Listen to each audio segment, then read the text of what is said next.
What's good, everybody? Welcome into Early Edge Live, your daily sports betting brand of record. We are powered, as always, by the almighty SportsLine, the best value in all of sports betting, and it's not even close. I, of course, am the coach. We're here every single day, 365 days a year, and we do it for each and every one of you. I notice the chat is already up and popping. I need everybody just one time today. Hit that like button for me. It really helps the show. For every 100 likes, the jeweler will be dropping in a one-time code into the live chat. First come, first serve, year-long membership for free to SportsLine. We're going to be doing that throughout the day for every 100 likes that we get on the show. Let's bring in the stars because you know on Sundays I bring in my heavy hitters. Look who I have. First and foremost, live from Nashville, Tennessee, the penthouse level, M Squared. Good afternoon, sir. Good afternoon, Coach. AB, Alex, good to see you guys. Fired up for this main slate. One of my plays not looking so good with the inactives that have come out, but feeling good otherwise. See if we can keep the run going. We will address. There's a lot of moving parts today. As Mikey just alluded to, COVID has run havoc on the National Football League, but rest assured, we will have you locked and loaded for every single game and also give you the updated schedule on the primetime games. Also, live from Nashville, Tennessee, 8 floors below, dial up, fresh off his very first Instagram live appearance. AB, what's good? Hey, what's good, Coach? What's good, everybody? Yeah, and I want to say, Brennan Work right here in the chat asked the most important question of the day. After our bets, what is the wing flavor and beer combo that we're going with? Yeah, we're going Asian Zing and Blue Moon, but I tell you what, any combination you go with is probably pretty good. I love Asian Zing. And man, my favorite, though, is lemon pepper. Give me lemon pepper and a Blue Moon, and you'll never hear from me again. Now, live from parts unknown, he is our props guru. Alex, Prop Stars, what's up, man? What's up, Coach? Mikey, AB, good to see you guys. I can officially say this is the weirdest prop weekend that I have ever seen on record. So this is some interesting stuff. I can only imagine. We talk about it all the time. We joke a lot. It's all about educating and entertaining. But today, if you are not doing your research and you are just blindly betting on games today, that is your fault because you need to come to shows like this. Well, you need to come to this show because we give you the information and also tell you what to stay away from as well. So instead of doing our best bets at the start, we're going to jump right in, guys, because we have a lot of games to talk about. I want to be able to talk about the games longer, so we're going to do our best bets as we're into the games, if you guys are cool with that, all right? Because we got a lot to talk about on each and every game. So let's jump right in. 6 early games, 3 at 4 o'clock. Then we have Sunday Night Football tonight at 7:20. We go live for Early Edge Live, Saints and Bucks counting down, and, of course, the VJM and the Donkey. But today at 1 Eastern, Panthers and the Bills. Mikey, I'm going to start with you. Here's where we stand as a show. The number's 14, the total's 43, and we only have one play from it, and I'm going to let AB give that out when we get to him. But your thoughts on the Bills, who now go from being Super Bowl favorite earlier in the year to must win today? Yeah, I mean, it's a must win for them. I think that it's still a pretty comfortable win. I personally, out of all the games on the slate today, this is one I have the least interest in terms of betting on it, just because I don't think the motivation is necessarily there when Josh Allen is hurt to keep pushing deeper into this game. So I personally don't have a ton of interest in it. I think the line's mostly appropriate. I mean, a simulation will tell you there's probably a little value on the Panthers at this point, but it's certainly not a situation that I want to get involved in. Anytime you have teams like this that are essentially done for the year, platooning quarterbacks at random, not just in goal line situations, not something I really want to invest in, but also not eager to play this Buffalo team covering such a big number when their focus is clearly going to make sure that Josh Allen, they're obviously nothing without him. He's got to remain healthy for the rest of the push forward. So for me, it was a very, very clear stay away on this one. A very clear stay away, but sometimes my man AB can find a little Chick-fil-A nugget of the day that will help a prop play. But as Alex said, the props are very, very, very difficult right now because of the inactive, because of COVID, because you don't know who's going to play. But we do know, AB, that Josh Allen will play today. What do you like in this one? Yeah, so we're going to go Josh Allen over half an interception today. We're going to get plus money. Makes sense. This should be a not an easy game, but a game that they should win. But there's a couple of things to pay attention to beyond the surface level. Excuse me. One, as Faustino says, the Bills kicker hurt in warmups. I don't know the status of him, but that's going to play into it, as well as the Panthers get pressure on 33% of their opposing quarterbacks' dropbacks this season, sixth most in the NFL. Josh Allen has a 2.7% interception to attempt ratio under pressure. What that means, he's one of the worst quarterbacks in the NFL under pressure. You could look and take a look at all of his numbers. Completion percentage drops to low 50%. Plus, they don't have a run game when they're up. They're still going to be throwing the football. And with a little bit of a bum foot there, we're going to get a great opportunity for him to put one in the air. I love that analysis, and I love playing that play. By the way, a lot of people in the chat right now, you may be running into issues at your sports book. I did this morning as well. They're making decisions on their own. Like this morning, I couldn't put in teasers, and then I could put in teasers. A lot of you are saying some of the props aren't up at your book. You're looking for another book. This is just, Alex, as you said, kind of educate the people because a lot of them, they don't know what's going on. They're like, I don't have this prop. I don't have that prop. Why is this the craziest that you've ever seen from a handicapping perspective? Yeah, just due to the level of uncertainty with all the various COVID outbreaks that are happening across the league. There's very few props available. This is actually a great game to hone in on. I've never seen a game up to an hour and kickoff where you couldn't bet one single Panther offensive player.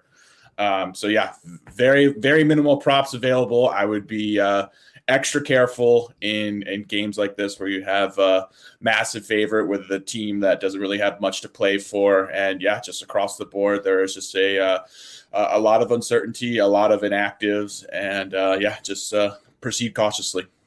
Proceed very cautiously. Mikey, Cam Newton, anytime touchdown plus 210. You talk about platooning quarterbacks. Would we like this chat question? I mean, I don't hate it because he's got the opportunities in the red zone. It's cold, miserable weather conditions in that game for them. So, I think that they could lean on that there. The question is, how good is this offense? So with me, it's, I lean that way, but it's a very clear stay away just because I don't know how long he's going to be playing quarterback in the game, especially if it's not going well. For me, this game was, there's like 6 games on the slate for me this way that the only way I would possibly bet it, any play in the game, is if it was a free bet. Like you gave me a free bet on the game. Otherwise, there's not a single play in the game that I would touch. See, and there it is. There it is, what Mikey just said. Did I interrupt you? I'm sorry. Were you done? Oh, no, you're good. I would say it sucks Okay. that it's boring for creating content sometimes, but it's just the absolute truth. That is the truth. There are there's 9 games between 1 and 7 o'clock today. And you just heard them, there's only a few that we can even suggest. That's why we're doing the show this way today, because there's so much uncertainty. And I know, and I go through the same thing right now. You're saying, Coach, I want to bet on every single game on the board. Sometimes that's not always the play, especially when the numbers look like what they're looking like right now. Now, AB, before we move on, let me ask you this. The Bills kicker, good to go. Panthers kicker apparently is hurt. You're the kicker guy for us. There is a longest field goal prop you can play, -115 to the Panthers. Would you play that? No, I wouldn't, just because the Panthers could be out of field goal game scripts pretty early in this game, right? I think that Buffalo is a good play here, even if the Panthers kicker weren't injured, just because you look at Buffalo. I think they want to take the easiest approach, quote unquote, to winning this game. Not to mention, they might be looking ahead to New England next week, because I think New England had a little bit of that in the first half last night against Indianapolis as well. So, I wouldn't play it. Okay, very good. Thomas in the chat says, you guys look great on my brand new Sony Bravia 75-inch AB in 4K. Christmas came early. Guess what, Thomas? On the count of 3, we're going to look into the camera and just smile just for you on your big old 75-inch. 3, 2, and 1. Smiles, everybody. Oh, that feels good. All right, moving on. Our next game on the board looks a little something like this. We're going to go Cardinals, number down to 12.5. Yes, I said it. The number is down to 12.5. Total sitting on 48. Here's where we stand as a show, and we are invested in this game. And AB, I'm going to come to you first because you have 2 plays that you gave out on the morning show today. Tell us what those were, please. Yes, sir. We're going to go Jared Goff, 2 different props here. First, we're going to play the over half an interception, essentially just throw 1 INT. You take a look. The game script should dictate that the Lions are playing from behind this entire game. Jared Goff's thrown an interception in 7 of 12 this season. The key number with Jared Goff this year is 30. If he gets to 30 or more attempts, he throws an interception in 7 of those 10 games. So I think we're going to have a good opportunity for that. 2, we're going to play a correlated play with that. Jared Goff, longest completion, over 33.5 yards. So understand kind of what I'm looking at. Again, the game script should have the Lions playing from behind. All right. They're going to play aggressively, offensively. There's no reason not to, right? And they're at home in a dome, and they're going to be chucking the ball probably from the second quarter on, somewhat a little bit deeper than they normally do. We only need 1. We only need 1 completion over 33.5 yards. And the Arizona Cardinals have given up this number on a longest reception in 2 of their last 3. Fantastic. Crazy Pellet, you got the 100th like. Congratulations. You win nothing for that, but I'm glad that you did. If you guys, by the way, I forgot to tell you, there's a lot of new people watching today, as always. If you have a prop that you are looking at, that you're interested in playing in the game that we're talking about, put it into the chat. Give us the number, give us the juice, and we'll try to get to it. But just put it in there and also leave your Twitter handle for us as well. And don't forget, for every 100 likes, we're dropping in a one-time code to win a year-long membership to SportsLine right here live on the show. Alex, let me come to you because the Cardinals, I saw a package this morning on a countdown on one of the shows talking about how the Cardinals still have weapons despite the fact that DeAndre Hopkins is out until at least the playoffs and maybe out for the entire year. Do you look at any other weapons for the Cardinals today and say, yes, I like this number or I like that number? Yeah, the problem is, again, with this game, there were only 2 Cardinal receiving props available for this game. And that was Christian Kirk and AJ Green. Just their receptions and their yards. Those were the only 2. No running backs, no other complimentary or ancillary players, no Zach Ertz, no Rondale Moore, no James Conner, no Chase Edmonds. So very, very, very slim pickings. So really not much to work with. I know Sia is behind AJ Green, I believe 3.5 receptions. I really believe that's a solid play. We talked about it on our prop spectacular that we had yesterday, normally scheduled for Friday, 2 p.m. Eastern. And I like this play just to back up what Sia said. I think AJ Green is going to get a bump in targets. Kyler looks very comfortable with him. I think 3.5 receptions is a low number considering his involvement. Even with Nuke Hopkins in the lineup without him, I definitely think he's going to get the target tree is going to condense even further. So I like Sia's play with AJ Green, but very, very limited stuff to look at, Coach. Okay, I've got a few I want to get to in between. Mikey, I got to quickly go back. I know that every bet you said on the Bills game was a stay away, but 3 people in the chat are on Josh Allen over 1.5 passing touchdowns. I do not have juice on that, but several want to play it today. I would lean towards the over, just because I do think they score, points there. Obviously, a defensive touchdown is always in play, especially at home in this particular matchup for them. Look, he's banged up a little bit. I think that might limit his mobility just enough to at least want to not take some additional hits. They might tell him that, but obviously, instincts take over and he wants to do what he does, and that's just the way he plays football. But my guess is that they would shy away from letting him run some of those in. So I do lean towards the over on Josh Allen's touchdown passes if it's at 1.5. Okay, very good. I like that too. Some numbers starting to pop up here, Alex. Christian Kirk over 4.5 catches plus 110 from Jose. Yeah, I prefer AJ Green personally in this spot at 3.5. We've seen Kirk's production just be a little bit spotty. It's a little bit erratic. I think Green may actually have the higher floor in the offense, coupled with having a lower reception total. To me, just has some more value built in. I do like Kirk a lot, but he has a deeper A dot, so some of his targets are coming down the field. Just harder to count on kind of consistent completions and just, I think those are kind of harder targets to come by. So, I think AJ Green is the play personally. All right, so Mr. Smith, along those lines, he has, if the A dot is deeper for AJ Green, over 52.5 receiving yards, minus 115. I'd lean over on that. Absolutely. All right, let's go over on that. Okay, I'm trying to see if there's any other. Oh, Zach Ertz. Zach Ertz, AB, let me come to you. His number is 39.5. Oh, everybody loves Zach Ertz. That's not a bad play at all, because you're going to get that whether they're up big, up a little bit, tied from behind. Yeah, I like that a lot. And I think that Prop Stars, I know he's got some. I think that he nailed it as well in regards to this offense. AJ Green is your receptions and yards guy. Christian Kirk, like, I play his longest reception. I've played it multiple weeks now. And he'll get there, but he'll scare the hell out of you because he only gets like 2 or 3 targets, right? But they're like 40-yard targets. So, yeah, man, like I like that Zach Ertz. That's not bad. Yeah. Alex, since Zach Ertz was acquired from the Philadelphia Eagles and since he joined the Arizona Cardinals, he leads the team in targets, and that was with a healthy Nuke Hopkins with their full complement of weapons. Now there's no DeAndre Hopkins. You have to imagine the target tree is going to condense further. So, I think Zach Ertz is a really solid play. I've been waiting for his line. Actually, hadn't come out previously. So, I think that's a play. All right, very good. Great job piggybacking each other. Let me come to you, Mikey. Kenny Golladay, over 37 is his number. I do not have the juice.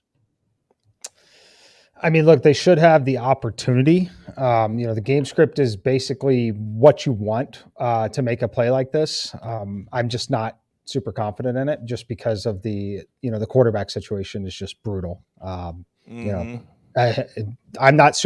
never really interested when I need longer depth of targets with Mike Glennon throwing those targets now outside in the cold, like just not a situation that I personally want to be involved in. The number is low enough. It's enticing. Like the opportunity again should be there. They should be trailing by at least 1 to 2 scores in this game, but man, it's really, really hard to get there. I believe Shepard is active as well.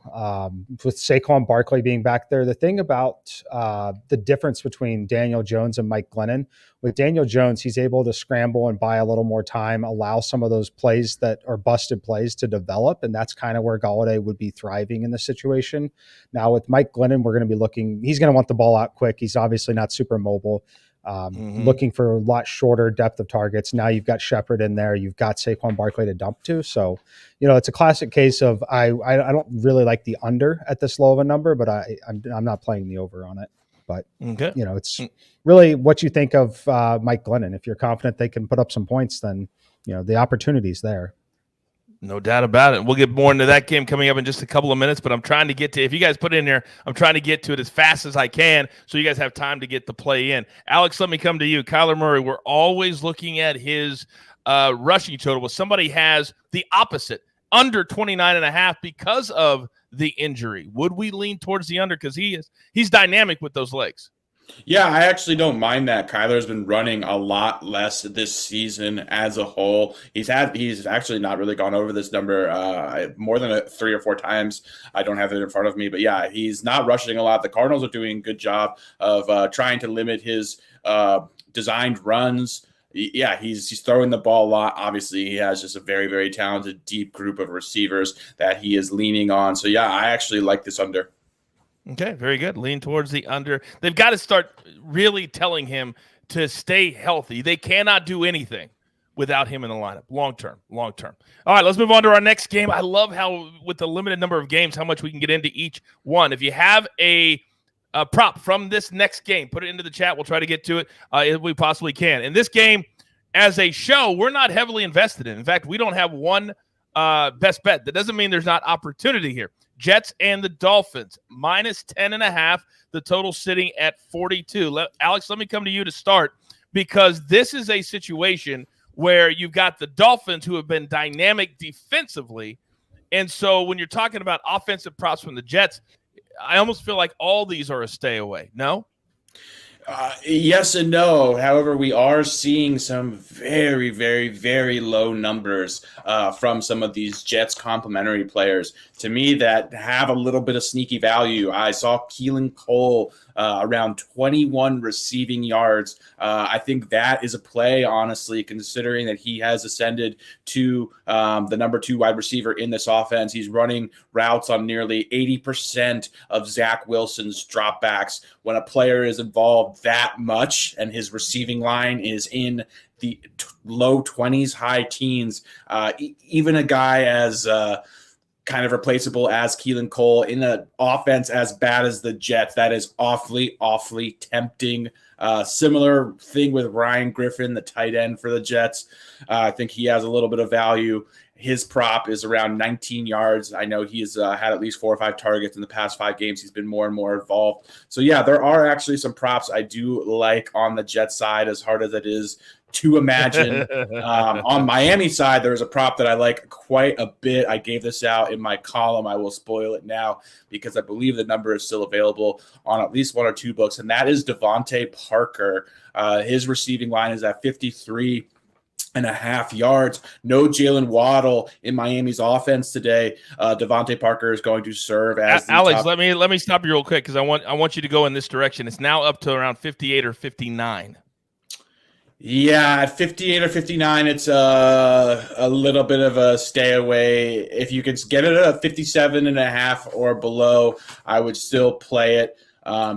So I do really like the spot. I do feel that it should be in the high 50s, low 60s. Personally, he's going to get a ton of targets. The Jets are the worst secondary in the NFL, the worst defense overall. 32nd in DVOA, 32nd pass defensive DVOA, 31st in run defensive DVOA.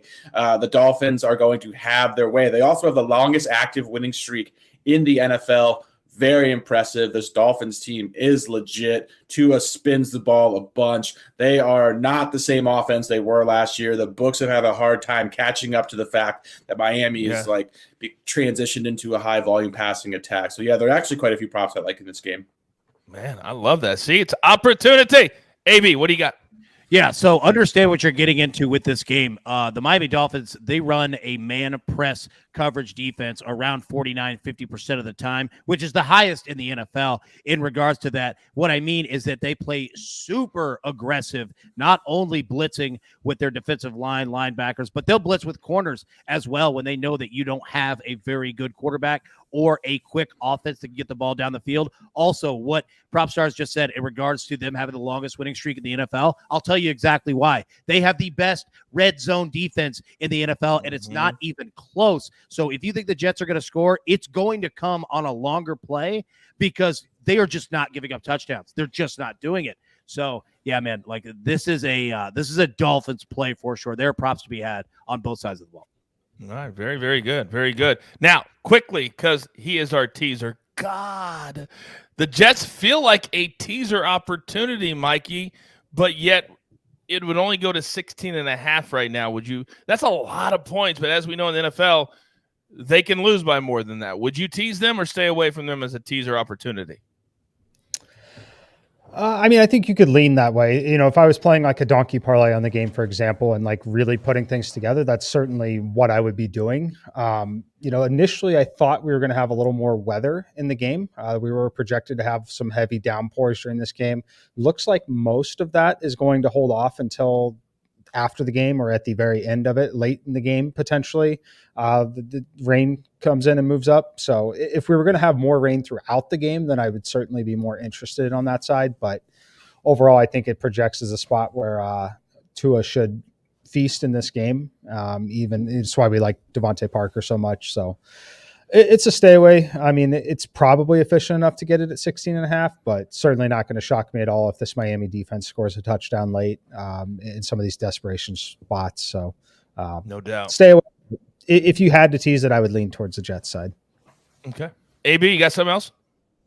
Yeah, I do. Well, one thing that everybody needs to know about in regards to this Miami defense and the Miami Dolphins as a whole, their magic number is 17. When the Dolphins allow 17 or fewer points this year, they're 6-0 straight up. When they allow 18 or more points this year, they are 0-7 straight up. Wow. Quickly, Alex, Myles Gaskin under 75.5 minus 113. That's his rushing and receiving, I'm assuming. Yeah, it has to be.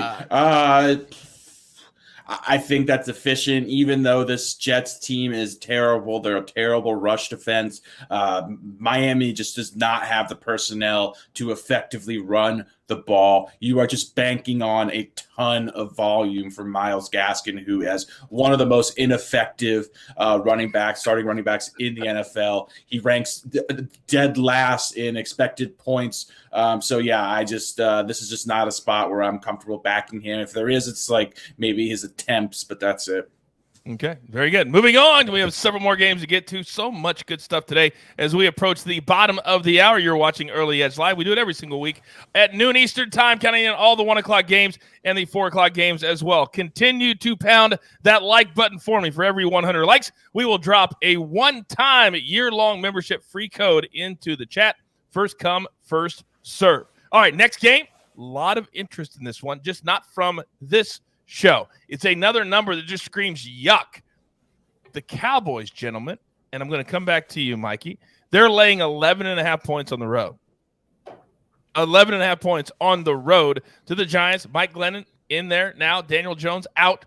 Total 43.5. Mikey, what do we even do with this game? I mean, if you want to bet it, you bet the Giants and maybe turn the TV off and hope that it goes your way at the end of it. But great idea. You know, I mean, models are going to tell you there's a little value on the Giants here once this number crosses through 10.5 to 11. Another candidate where if you want to tease it, you're getting it all the way up to 17.5 in most spots now. Mm-hmm. Look, they got Pollard back. The Cowboys do. If they actually use him effectively, I think he's still limited. Maybe I think they said like 24 snaps, 24 snaps, which would maybe be 6 to 8 carries or touches for him, which is basically what they do with him anyway. So I'm not expecting much of a limitation on it. The real question is what can Glennon do and how, is Saquon Barkley going to be able to play a full game? Is he healthy? And how effective can Glennon be? That's really what it comes down to. If he doesn't turn the ball over and give Dallas a defensive score in this game, I think they should be able to come in and cover the spread. But, typically like this, you're looking at a home dog, double digits in a division game. You're taking the dog or nothing. AB, Cowboys team total set at 27.5. Robert says that's way too low. Your thoughts?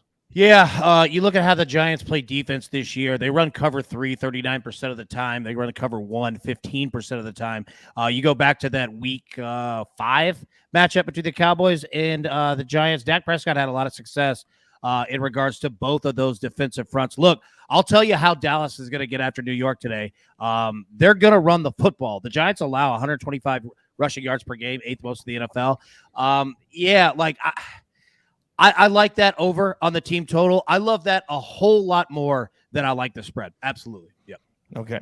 Ezekiel Elliott. It's hard to tell, Alex, what they're going to do with him today. As Mikey just said, Tony Pollard is going to get 20 to 24 snaps total. Chat question. His rush attempts, I believe, are 13.5, and his yardage is 59. I do not have the juice, however. Yeah, both of those numbers seem efficient to me.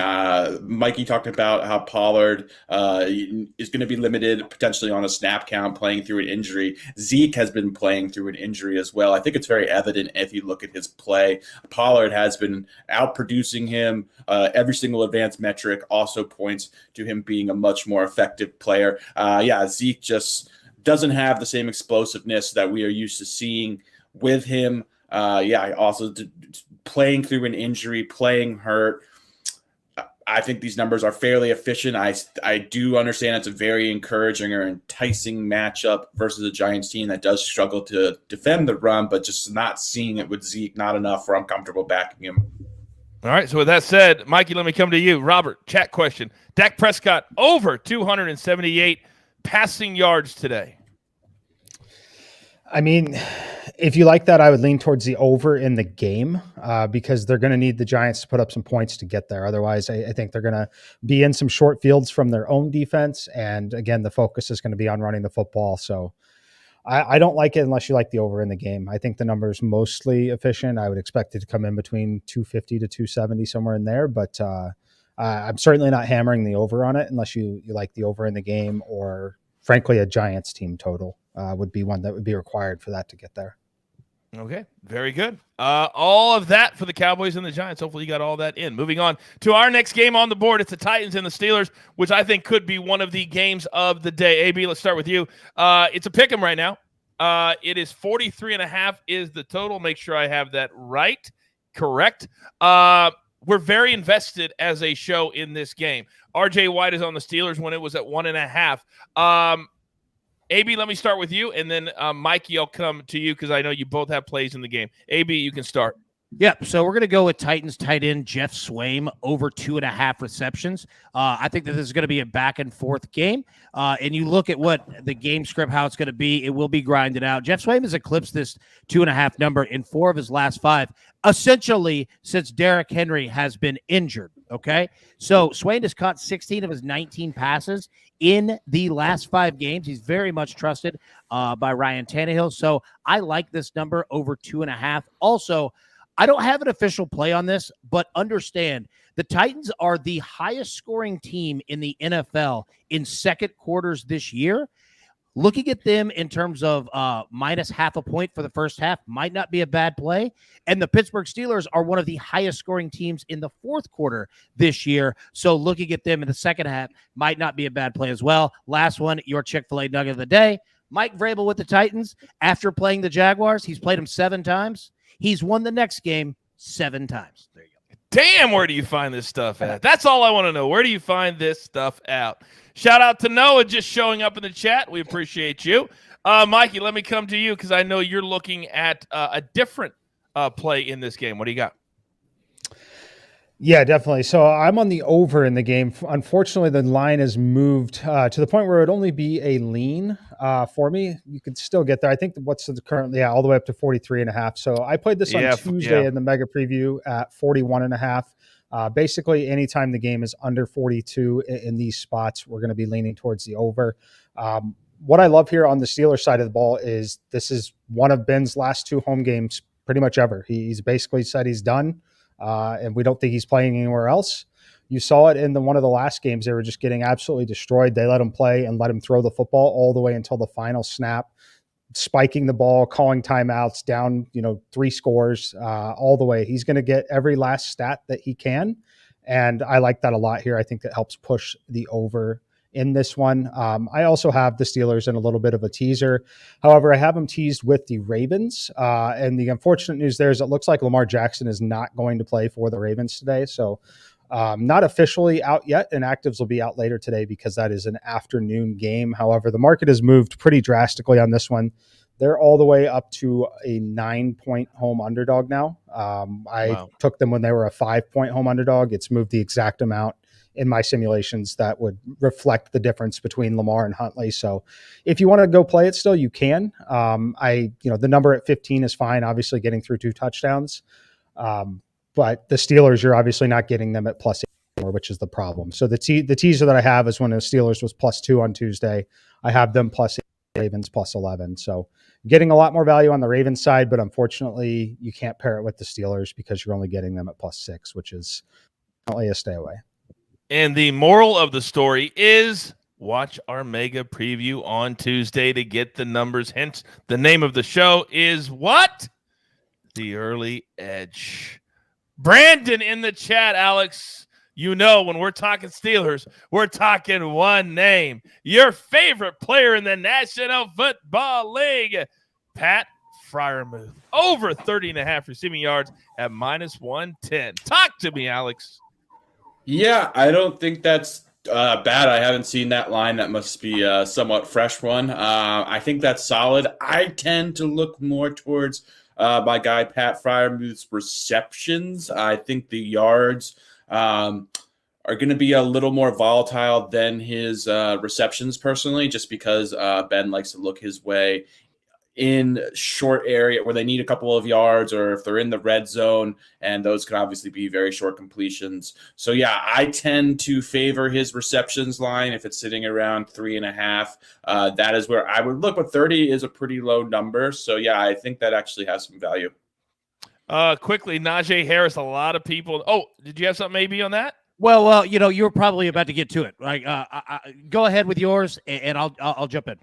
All right. Najee Harris over 69.5 rushing yards, -110. Alex. Yeah, I'm looking to fade Najee Harris personally. He's really struggling in this offense. The offensive line is absolutely dismal, unable to open up any holes for him. He's also had a hard time creating yardage on his own. Not that he really has that many opportunities, because he is getting touched in the backfield a bunch behind the line of scrimmage. So, yeah, I think this offense, this Pittsburgh offense, they are better suited kind of transitioning to more of a high-volume passing attack, something they've kind of seesawed with all season. I just think Najee is worn down. He has gotten a ton of touches in his rookie season. As we know, he's been largely ineffective. Tennessee is not – they're basically around a league average run defense. So, yeah, this is not a spot where I want to back him. I'd probably look at his combo prop to fade, though, personally, before his rushing yards. It's sitting around 97.5. I do like that under. All right. Very good. Yes, AB. Yep. So, jumping in, that's exactly what I was going to talk about in regards to the Steelers' rushing offense against the Titans' rushing defense. As of late, this Titans rushing defense has become incredible. They are only allowing 91 rushing yards per game, second best in the NFL. They're only allowing 4 yards per rush, eighth best in the NFL. Last week against Jacksonville, yeah, guess how many rushing yards that they had? 8, right? Like, and I know the Jaguars aren't the Steelers, but this Tennessee defense, for real, on the rush is not bad at all. So couple that with looking at Ben Roethlisberger passing attempts and what we just talked about in terms of Freiermuth, like, they're going to have to put the ball in the air, because Tennessee could attack that run early and force them to do it. So Prop Stars was spot on with that. Yep. So we needed you to back him up to tell us that he was spot on with that. JR in the chat says, where can I buy Mike's packages? Mike's my favorite capper. He's on here every single day. He's at SportsLine. That's where you can find Mikey. They all want to buy all your packages. It's crazy. It's crazy. Big Ben over 258 passing yards. Why don't we come to the man of the hour? Mikey, your thoughts on that number? Yeah, I've got a 37% bomb of the week on Big Ben's passing yards today. So go ahead and hit the Venmo on that package if you want to. But no, what was the number again? Sorry, I it's okay. I hate those 5% so much. No offense to any cappers out there that do it. We just don't do it here. 258 was the number. Sorry, Mikey. Yeah, so I lean towards the over on it. I do think they're going to continue, again, let them throw in any game script. I've got the over in the game. I have it being a competitive game. And look, I do think that they're going to dump the ball to Najee. I think it's going to be a huge, huge day for Deontay Johnson. So I do lean towards the over here. The beauty about this one is you can get there in most game scripts with Ben. Even the game script where he has the 3 interceptions and they struggle, that's actually probably the game script that's more likely to get him the 258 yards, is when they become a little bit more desperate. But I do like it. If you can find any sort of alternative lines out there, I wouldn't sprinkling on Ben over 300 today. Okay, very good. Yes, Alex. Yeah, one prop I wanted to mention before we jump from this game is Ryan Tannehill's pass attempts is set at 28.5 on some books. That is an awfully low number, even for Ryan Tannehill in this Tennessee offense. That is run first. I do think Pittsburgh, their inability to sustain drives, inability to bleed clock, Tennessee's going to have the ball in their hands. I also could see Pittsburgh kind of selling out or stacking the box, forcing Tennessee to beat them with Ryan Tannehill. So, yeah, I think that's an attractive number. I actually considered it making it a play. So if you have access to that number, 28.5 passing attempts by Ryan Tannehill, I do think it has some value. Yeah, it's up to 30.5 now. Would you still play it there, or is that I'd pass at 30.5. Okay. Very good. Very good. All right, we got to keep it moving. We're about 20 minutes from the start of the 1 o'clock games. We still have several more games to get to. This, if you can believe it, guys, is the most heavily invested game for us this week. Texans and the Jags. Here is where we stand. RJ is on the Texans plus 3.5. Well, it's now up to 6, and I don't know what we are missing. Sia, is on Davis Mills over 222.5 in his passing yards. Then AB, let me come to you, and then Alex, you have 3 big props in this game as well. So AB, let me start with you on this one. Yep. So we got 2 plays. Jaguars minus 3.5, and we're going to go Trevor Lawrence over 19.5 completions. Look, we all know why in regards to taking the spread. I think that they're going to get a boost out of losing Urban Meyer, not to mention Darrell Bevel has been here before. It's not like he's some GA that's taking over. Like, he understands what he's doing, and we saw how funny and lightweight the energy was when Urban was gone. So I think everyone in that locker room is going to be happy in regards to it. Now, the big play, Trevor Lawrence over 19.5 completions. Here's exactly why we're doing it. All right, you go back to the previous game where the Jaguars played the Texans. That was Trevor Lawrence's best game of his NFL career. Best game he's had all season. He put up 51 attempts, 332 yards, and they ran the ball as well. You look at Houston, their defense is allowing 23 first downs per game. That's the 3rd most in the NFL. Quite frankly, both of these defenses, find any stat in the NFL, and they're like the worst at both of them. All of them. Like, I'm telling you, both of these defenses are horrific. So we're getting Trevor in a really nice spot. I think he's going to be relaxed. I think he's going to be loose. I think James Robinson finally back there is going to help him as well. And if Trevor gets a little bit of momentum early in this game, but he could be rocking. So, yeah, Jags and Trevor. Can we please, Jeweler, take the last 15 seconds of the show and pull it out? Because it's the first time ever that anybody has said Trevor Lawrence could be rocking in a game this afternoon. All right, Alex, what are your 3 big plays in this game today? It's actually 2 plays, Coach. Okay. I believe, unless I'm skipping one. But yeah, I've got Davis Mills over 20.5 completions. Listen, Davis Mills, was mildly competent last week versus Seattle. He ranked 16th in EPA per play, 16th in CPOE. On the season, he has played better and better pretty much every week. I know that's hard to wrap our heads around considering how bad he was to start the season. But yeah, now he gets the Jaguars defense that ranks 31st in EPA allowed per dropback, 25th in pass rush grade, 27th in coverage grade. The Jaguars are a just horrendous secondary. Mills has also gone over this number in 5 straight starts while averaging 27 completions per game. Jaguars rank 31st in passing DVOA as well. They're semi-competent actually at defending the run. Houston also does not run the ball well whatsoever. The corpse of David Johnson is their lead back. That is not a recipe for success on the ground. So they are going to lean on Davis Mills. He is going to have to throw the ball. That is the path of least resistance for this Houston team to win. The fact that we could also have some positive or negative game script where they're trailing just blows my mind, with Jacksonville being 6-point favorites. So yeah, I think Davis Mills is going to air the ball out a ton. We've actually seen some competent play, so I like backing him. My next play is Brandon Cooks over, and this number actually has dropped to where I gave it out. Interestingly enough, you can get this even lower than where we gave it out yesterday. I believe it's at 58.5 on some books. I gave it out at 60.5. I'd play it at 58.5 as well. Cooks, he's coming off an 11 target, 8 reception, 101 yard receiving game last week versus Seattle with my man Davis Mills at quarterback.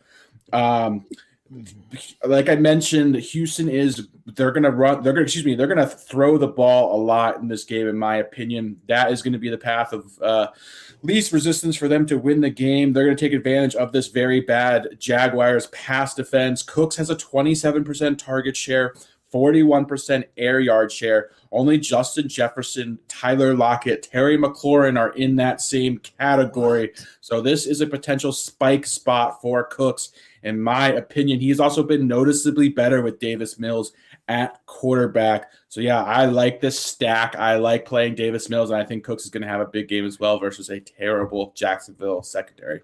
I love it. I was just trying to find, as you were talking, what was the number on the Davis Mills that you had? 20.5 completions, Coach. And 20.5 completions. It is now it's still at that number. So people want to get it, they can go out and get it right now. I'm actually putting it in live here on the show. There you go. You can get it 20.5. All right, we got to move on because we still have 3 more games to get to in less than 15 minutes to get to. 4 o'clock games now. Bengals, Broncos. Broncos laying 3, the total 45 or 44, excuse me. Here's where we stand as a show. RJ is on the Bengals when it was at plus 1.5 on Tuesday. And we understand that COVID has caused you not to be able to play until now. We get that. Then Alex, let me come to you because you have one play in this game. Hopefully it's still available. Yeah, it's heavily juiced at this point, but yeah, if you can still find it on maybe some offshore books, I still like it quite a bit. It's Tim Patrick under 3.5 receptions. I'll just be brief about this one. The Broncos are a run-first team with Javonte Williams, Melvin Gordon in the backfield. At best, Patrick is fourth on the team in targets behind Jerry Jeudy, Noah Fant, Cortland Sutton. They have another really good tight end, Albert O. So yeah, there are a lot of passing options on a run-first team. He has been an afterthought in this offense. He's only caught 4 passes one time in the Broncos' previous 8 games. He's primarily getting targeted down the field, which does not typically correlate with a lot of volume or a high completion percentage as well. Bengals defense has done a good job of keeping everything in front of them. They defended the deep ball well this season as well. Bengals are also susceptible on the ground. They rank 21st in EPA allowed per rush and 15th in run defense grade. I think Denver is going to give a heavy dose of Melvin Gordon and Javonte Williams. This line should have opened at 2.5 in my opinion. So yeah, I think this is a great spot to fade Tim Patrick. Love it, love it, love it, love it. Okay, a couple that aren't in this game, but I want to get to because people are interested. Quickly, Mikey, CeeDee Lamb over 5.5 catches in the Cowboys game. With CD, I prefer yards over the receptions just because he has the ability to break them. But really, I think that the game script is so negative here that they're going to run the football as much as they possibly can. I think the defense is going to create a lot of short fields. It's going to create maybe even defensive scores. So I don't like the reception number with CD. I'm more inclined to play his yardage than the reception total. Okay, very good. Patrick says, what the hell is AB giggling about? I'll tell you. First off, our chat is hilarious. Second, when you get the heavier sigh out of Mike when he's like, like it's my favorite thing. That's your gauge of whether to play at the prop or not. So, I was also laughing because we clearly made a mistake putting Leonard Fournette on the full screen with the Jags game. And somebody in the chat says, I'll take Fournette on the under in that game, please. Guaranteed. So funny. Okay, we've got to move on to the next game unless anybody has any more on that one. All right, we got 2 more games we got to get to. Falcons and the 49ers. Here's the number, 8.5. Total sitting at 47.5. Here's where we are invested as a show. I'm going to come to Mikey first because Alan and Alex both have plays, but I want to talk about the number here, Mikey, first, and that is 8.5. The 49ers, they've looked good. They've been scoring points, but in this instance, is this number just too much? I mean, it is a big number. I tend to think that they get it done and they're the better team here. I do worry on the backdoor cover here with the Falcons. They love to throw the football pretty much in every scenario. And that's a disaster when you're only up 2 scores in this game. Because if you're only up 2 scores in this game, Matt Ryan can definitely come in and backdoor cover this thing here. So, if anything, I lean towards the over in the game just because I do respect their ability to put up those points and yardage in garbage time. My number on it is minus 8.2. My total is 48.8. So the lean would definitely be towards the over as opposed to the under in this game.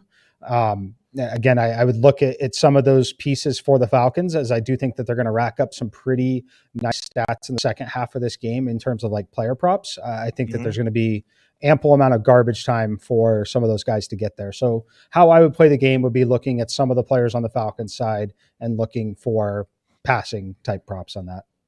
Okay, very good. Great analysis and education. Alex, what is your play in this game? Yeah, it goes well with what Mike was saying regarding Atlanta. I agree. They're going to have to throw the ball, especially against this San Francisco team. They are a very good rush defense. They also cover tight ends very well. My play is Russell Gage over 4.5 receptions. Since Calvin Ridley has left the team or been deactivated, Gage has emerged as Ryan's favorite target. Over the past 6 games, he's averaging 7.3 targets, 5.5 receptions. He's cleared this line in 4 of those 6 games. I mentioned the 49ers defense. They've been vulnerable through the air. They rank 2nd in DVOA to the tight end position. I think they're going to put a lot of attention on Kyle Pitts, who's going to struggle potentially, at least while this game is close. Falcons have transitioned to a much more balanced attack second half of the season, but in my opinion, this is a game where they're going to have to air the ball out to be competitive, or they're going to be playing from behind versus the San Francisco team. Gage is running a lot of high percentage routes close to the line of scrimmage. I expect him to once again serve as Matt Ryan's safety blanket and chain mover. I'm comfortable playing this one, even though it is a little bit juiced right now. Really like it. Russell Gage over 4.5 receptions. Oh, I just played it. I know whenever you give me a play, the juice is always worth the squeeze, baby. I lock that in right now. AB, if you can stop giggling like a little schoolgirl and give us your play, I would appreciate it. Yeah, look, I love our chat. We have the best chat in the game, I'm telling you. It's the funniest chat that there is. Now, look, M Squared said it best, all right? One bettor's disaster is another bettor's dream, and he's exactly right. The Falcons throw the ball all over the place. Matt Ryan will be throwing the ball to Alcatraz out there in the Bay.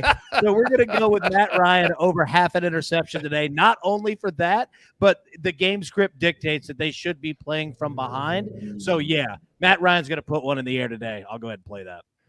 Mikey, Debo, his reception number over 4.5 is juiced positive, plus 139. His yardage total, a lot of people interested in Debo today, is at 42.5 minus 116. Yeah, for me, it would be unders or nothing. And it's obviously not comfortable because of how electric and dynamic he is if they decide that they want to change his role again. But as of right now, he's essentially a running back. He's a guy they want to get the ball in his hands a lot, but while they're banged up in the backfield and in these type of games with this type of game script, I think the way he touches the football is on the ground for the most part. Yes, a little swing pass could get him there. He could get few of those, but I would like the unders on both of them just because he's not being used as a primary receiver right now. He's more of a running back than anything. Okay, very good. John in the chat says that, look, Mikey just gave Chief for growling. Come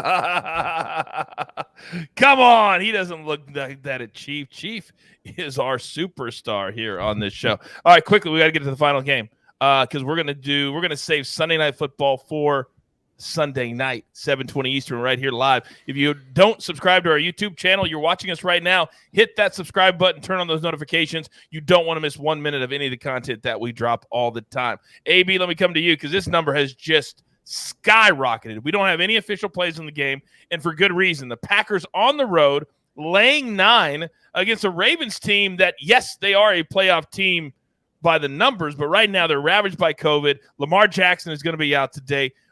Is there anything, in your opinion, that we can do on this game?